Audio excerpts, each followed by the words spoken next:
Hi, folks. Back again here, and you may ask yourself, why so soon? Why would I put out a video 2 days in a row? Well, I'm bored. I'm tired of the hyper-partisan politics. I have removed all social media from all devices. The only thing I'm using right now is Discord to talk to people that I think are interesting. That's it. I got my video game buddies. I got some other people I talk to. I think they're cool people. And so I'm going to talk at a camera to, I don't know, kill some freaking time. What else am I going to do?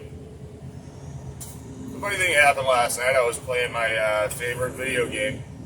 We all have our own favorite. And turns out there was an unknown rule to me that we're not supposed to talk politics in the game. Which, you may say, I just contradicted myself because I'm tired of politics. Yes, I'm tired of the hyper-partisan politics. I'm tired of everyone's an existential threat. Everything's going to ruin everything forever. The Earth's going to melt if you use a straw. Or, it's one or the other. Pick a side. Both sides are freaking ridiculous. I'm so over it. Yeah, okay, yeah, they're a little Marxist. But I don't think they're going to come and purge the kulaks and starve 7 million Americans. I think we're resilient enough, we'll get past that. But as far as history goes, and as we all know about history, it tends to repeat itself.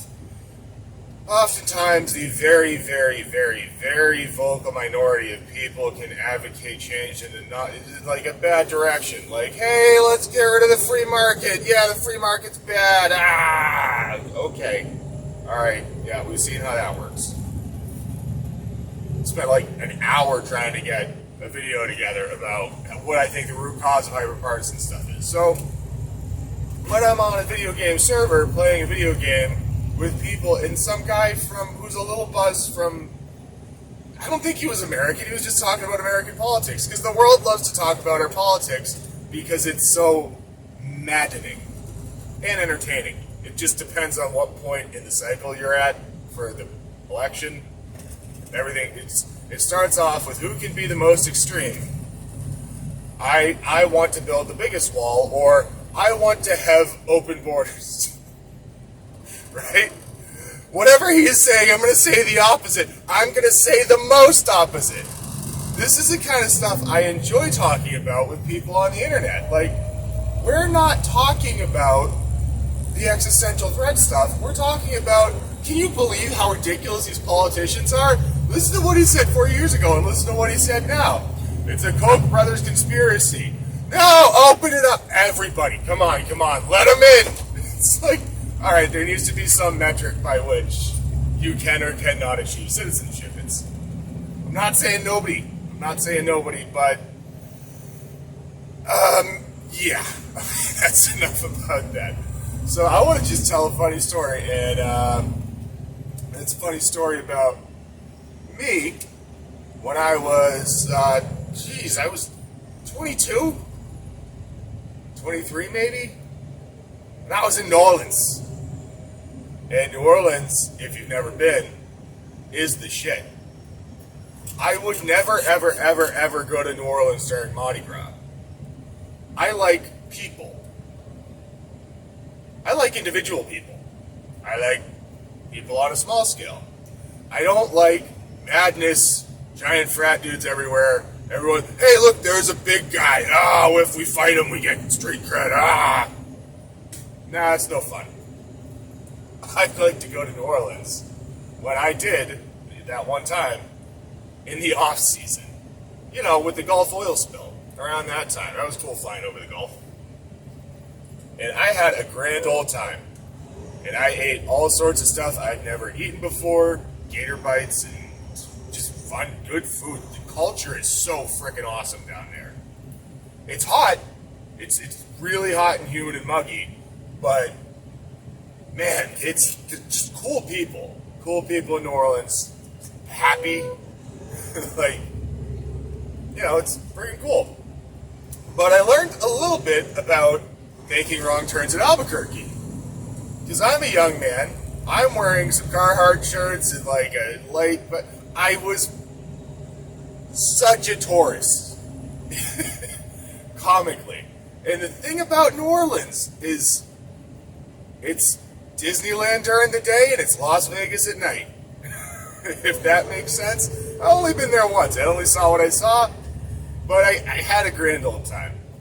So I was there with my sister and brother-in-law, and they were a little smarter than me because after a certain point, they went back to the hotel room. They went to sleep and recharged their batteries for the next day so they could experience more of the culture. Where I would get all eye of the tiger and be like, I'm gonna have fun, and I did. I had a grand old time. So one night I'm like, what's this place? Larry Flynn's Hustler? And I go in there, and I forgot to turn the Jake brake off. $200 fine. Gotta avoid that. Turn the Jake brake off. And I go in there and empty. I'm like the only dude in the place. And there's a nice lady in there who says that she's KGB and Russian, and yep, of course you are. Here's money. Thanks for dancing. That's awesome. You're doing a great job. But, you know, the songs were very short, and I didn't... It's like, okay, yep, I'm paying a little too much for what I'm getting. So, I walk out of there, wave goodbye to the people. Thanks for having something, but you're just not in my... You give me something for the money I'm giving you, right? A show. So I go next door and, what's this place? Little Darlings? Alright, this is exactly my speed. It's not too big, everyone's friendly, it's great. It was fun, I had fun, I liked that place. I spent a lot of money there, it's fun, it's cool. So I leave there, and a little bit about this, just, if you see, I have what's known as an out-group bias. So I like people that are unlike myself. I believe that's called diversity, but I like people that are different. I find things that are different than what I know very interesting because I like to learn about things. So I'm walking down the street, I hit a wrong turn, some lady comes out and she's got some freaky blue contacts in, and she asks if I'd like to accompany to her, the dark room over there. And I'm like, oh, thank you so much, but I'm okay. I'm going to turn around and go back the way I came. Because I'm a little uncomfortable here. There's not enough streetlights on. You're saying what you want to do, but number one, that's illegal. And number two, I don't feel comfortable. So, and then I go and it's, okay, different street, well lit. Two very nice young ladies come out from side, and they're just nice, and they're like, hey, come with us. Let's go sit in this bar and have a drink. And I'm like, sounds great. And they try our local microbrew. I'm not really a beer guy. As I get older, I'm becoming a beer guy because hangovers are a thing, and yuck. So,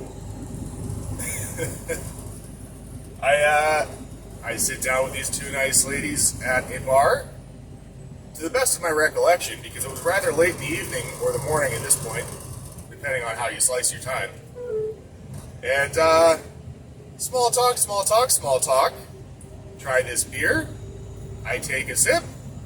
Well, that's a good beer. One of them murmurs, yeah, you're going to like what I put in it.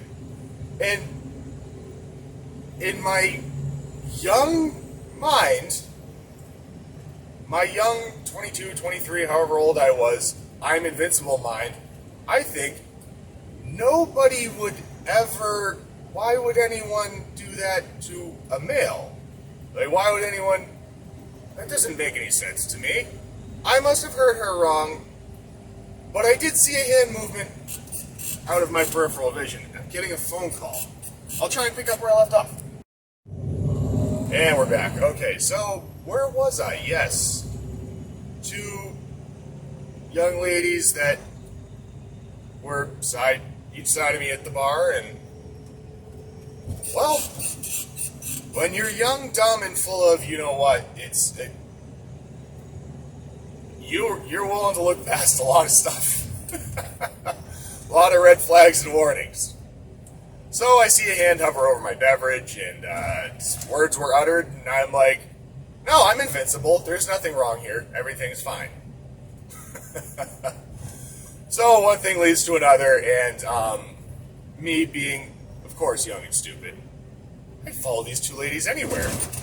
And so we walk around, and we walk around, and we walk around, and they're taking me to ATMs, and I had already spent my daily spending limit at the other establishments, which was good, and I'm glad I had that. I had that specifically because I knew I was young and stupid.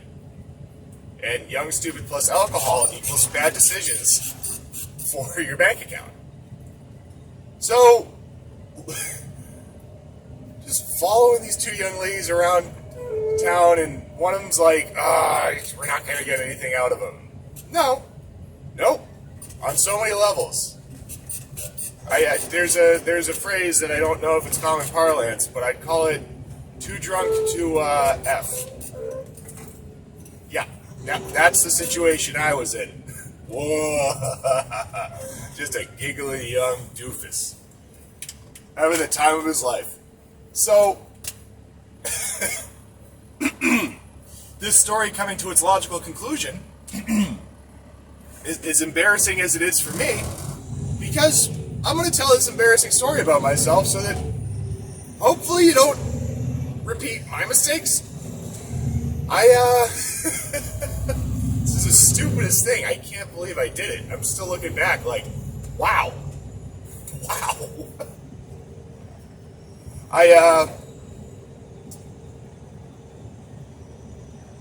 don't know how, but I had my wallet in my hand, and she grabs, and this is the nicest thing she could have ever done to anyone.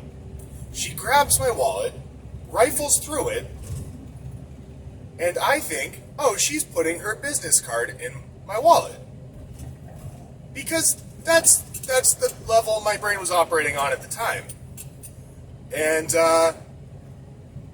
nope, that's not what happened. I go back to my hotel room, I pass out, I wake up the next morning, go to meet my relatives I was there with, and realize my debit card is no longer in my wallet. All right, bud, yep, we're fine. There you go. Thank you. All right. Oh no, the phone mount. Well, that's good. Story's over, anyways. Wrapping it up. They got about $350 worth at Walmart. Good for them. I learned a lesson that cost me $350. All right. Hope you enjoyed the story. Hope somebody thought it was funny. I thought it was funny. I'm getting on the highway. I'll catch you later. Bye.